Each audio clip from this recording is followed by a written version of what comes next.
আমরা দেখলাম একটা শিশুকে কি নৃশংসভাবে হত্যা করা হয়েছে। তো এর সঙ্গে দুদু সাহেবের কথা যদি মানি, জামাতের কি সম্পর্ক ভাই?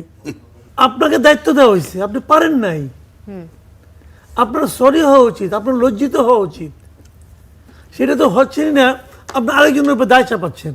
আমরা শুনি, নানা রকম কথা শুনি যে সালাউদ্দিন সাহেব নাকি স্বরাষ্ট্র মন্ত্রণালয় পেতে চাননি, উনি নাকি অন্য কিছু চেয়েছিলেন, সেটা না পাওয়াতে উনি নাকি এখানে মন দিচ্ছেন না। উনি অযোগ্য তা বলছিলেন, কিন্তু উনি হয়তো অনেক যোগ্য, কিন্তু এই কাজটা উনি পারছেন না, এটা সত্য। তো আইন শৃঙ্খলা অবনতির দায়ে আমাদের স্বরাষ্ট্রমন্ত্রীর পদত্যাগ দাবি করেছে জামাতে ইসলামী। বিএনপির ভাইস চেয়ারম্যান শামসুজ্জামান দুদু বলেছেন যে জামাত ইসলামকে নিয়ে ব্যবসা করে, ইসলামকে নিয়ে ব্যবসা করে। দেশে যত অপকর্ম হচ্ছে সব জামাতে ইসলামী করছে, কিন্তু চাপিয়ে দেওয়া হচ্ছে বিএনপি সরকারের ওপর। এই যে বিরোধী দলের ওপর দায়ে চাপিয়ে পার পেয়ে যাওয়া, এটার কি সুযোগ আসলে আছে নাকি বিএনপি? কিছুক্ষণ আগে আবু হেনা রাজ্জাকি বলছিলেন যে স্বরাষ্ট্র মন্ত্রণালয় সবচেয়ে বেশি, আমাদের স্বরাষ্ট্রমন্ত্রী অন্যান্য অনেক বিষয় নিয়ে কথা বলেন, কিন্তু তার নিজের মন্ত্রণালয় নিয়ে কথা বলেন না। নিজেরা আইন না মেনে আরেকজনের ওপর চাপিয়ে দেওয়ার চেষ্টা করছেন। আসলে বিএনপি সরকার ক্ষমতা নেয়ার পর থেকে এখন পর্যন্ত দায়িত্বশীলতার পরিচয় দিয়েছে না দায়িত্বহীনতার পরিচয় দিয়েছে? দেখেন, আসলে নিজে না মেনে অন্যের উপরে চাপিয়ে দেওয়া অথবা সব অপরাধ জামাত করেছে, এগুলি না অতি সরলীকৃত রাজনৈতিক বক্তব্য। কিন্তু এই রাজনৈতিক বক্তব্য শোনার জন্য তো আসলে আমরা এখন প্রস্তুত না। আমরা একটা সরকারকে দায়িত্ব দিয়েছি দেশ চালানোর জন্য, এবং দেশ চালানোর জন্য যা যা করা দরকার তা ওই সরকারের লোক করবেন, ওই সরকার করবেন, এটা আমরা কিন্তু প্রত্যাশা করি। এখন আইন শৃঙ্খলা মনে করেন অবনতি হয়েছে, আমরা দেখলাম একটা শিশুকে কি নৃশংসভাবে হত্যা করা হয়েছে। তো এর সঙ্গে দুদু সাহেবের কথা যদি মানি, জামাতের কি সম্পর্ক ভাই? বলেন আপনি ভাই, এটা কি কোনো কথা? আপনাকে দায়িত্ব দেওয়া হয়েছে, আপনি পারেন নাই, আপনার সরি হওয়া উচিত, আপনার লজ্জিত হওয়া উচিত।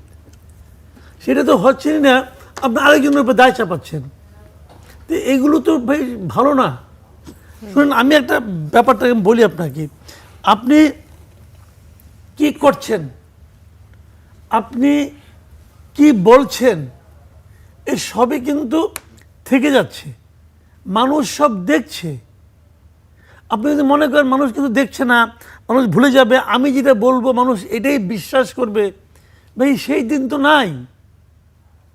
মানুষ প্রতিদিন মিলিয়ে নিচ্ছে। আপনি যে দুদু সাহেব যে কথাটা বলেছেন, বলেন প্রত্যেকটা ঘটনাকে ধরে ধরে বলা যায়, ভাই এখানে জামাতের ইনভলভমেন্টটা কোথায় বলেন? আর যদি এ ধরনের নৃশংস অপরাধের সঙ্গে জামাত জড়িত থাকে, তাহলে জামাতকে অ্যারেস্ট করেন না কেন? আচ্ছা, আবার এদিকে জামাতের কথা যদি আমরা, যেহেতু প্রসঙ্গটা আসলো যে স্বরাষ্ট্রমন্ত্রীর পদত্যাগ দাবি করেছে জামাতে ইসলামী, এটিকে আপনি কিভাবে দেখেন? যে স্বরাষ্ট্রমন্ত্রী, যে বিষয়টি আমরা আসছিল কিছুক্ষণ আগে কথার মধ্য দিয়ে, যে সালাউদ্দিন আহমেদ অনেক বিষয় নিয়ে কথা বলেন কিন্তু নিজের মন্ত্রণালয় নিয়ে কথা বলেন না, বলছিলেন আবু হেনা রাজ্জাকি।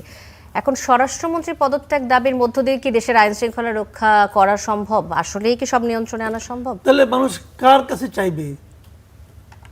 জামাত যেটা বলেছে হয়তো এর মধ্যে রাজনীতি আছে, হয়তো আছে, কিন্তু আমার কথাটা হলো কি, মানুষ কার পদত্যাগ চাবে, কার বিচার চাবে?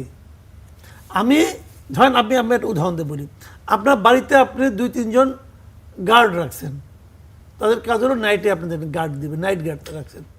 রাতের বেলায় চুরি হয়েছে, রাতের বেলায় একটা বাড়িতে কিছু একটা চুরি হয়েছে, তো এই অফিসের এই বাসার যিনি বাজার সরকার, তাকে আপনি অ্যারেস্ট করবেন, তাকে গালি দিবেন? বলেন আপনি। আপনি যাকে নাইট গার্ড হিসেবে নিয়োগ করেছেন, সে তো বেতন নেয় আপনার কাছ থেকে, তা আপনি তাকে ধরবেন না? ভাই তুমি কি করলা, তোমাকে তো আমি এই দায়িত্ব দিয়েছি। তো আইন শৃঙ্খলা রক্ষার জন্য যে লোকটাকে দায়িত্ব দিয়েছেন প্রধানমন্ত্রী, এই সরকার প্রধানত কয়েকজন লোককে দায়িত্ব দিয়েছে স্পেশালি, যে আপনি এটা রক্ষা করেন, আপনি এটা করেন, আপনি ওটা করেন। আমরা শুনি, নানা রকম কথা শুনি যে সালাউদ্দিন সাহেব নাকি স্বরাষ্ট্র মন্ত্রণালয় পেতে চাননি, উনি নাকি অন্য কিছু চেয়েছিলেন, সেটা না পাওয়াতে উনি নাকি এখানে মন দিচ্ছেন না, এরকম শুনি। যদি সেটা হয় এবং যদি উনি সরকার প্রধানের জন্য গুরুত্বপূর্ণ হয়, তো উনি যেটা চেয়েছেন সেটাই ওনাকে দেন, অসুবিধাটা কি? কিন্তু তাও দেশটাকে ভালো চলতে দেন, স্বরাষ্ট্র মন্ত্রণালয় একজন যোগ্য লোকের হাতে দেন। উনি অযোগ্য তা বলছিলেন, কিন্তু উনি হয়তো অনেক যোগ্য, কিন্তু এই কাজটা উনি পারছেন না, এটা সত্য। তো উনি যখন স্বরাষ্ট্র মন্ত্রণালয়ের দায়িত্বে আছেন, ওই সময় দেশে একের পর এক বড় বড় অপরাধ হচ্ছে। তো উনি বলবেন কি আমি কি অপরাধীর ঘরে যেয়ে বসে থাকবো, আমি কি সব কিছু করবো? না, আপনি সব কিছু করবেন না, কিন্তু অপরাধ থামানোর জন্য আপনি কিছু পদ্ধতি নেওয়ার বিষয় আপনার আছে, সেগুলো আপনি নিতে পারছেন না, আপনি কার্যকরভাবে কাজটা করতে পারছেন না, অথবা আপনি পুলিশকে অ্যাক্টিভ করতে পারছেন না, কিছু একটা ঝামেলা আপনার আছে, তাহলে হচ্ছে না কেন? জি। তো এটা তো মানতে, আপনি তাহলে শুরুতেই বলতেন যে আমি স্বরাষ্ট্র মন্ত্রণালয়ের দায়িত্ব নিতে পারি, কিন্তু আমি দায়িত্ব নেওয়ার সময় কিন্তু কোনো চুরি ডাকাতি আমি থামানোর জন্য কোনো গ্যারান্টি দিচ্ছি না। উনি বলেন না কেন, বলুক, তাহলে তো ওনাকে সরাই দেবে এখান থেকে। উনি বড় মুখে বলেছিলেন পারবো, কিন্তু পারছেন না। ধন্যবাদ মাসুদ কামাল, আবার আসবো আপনার কাছে।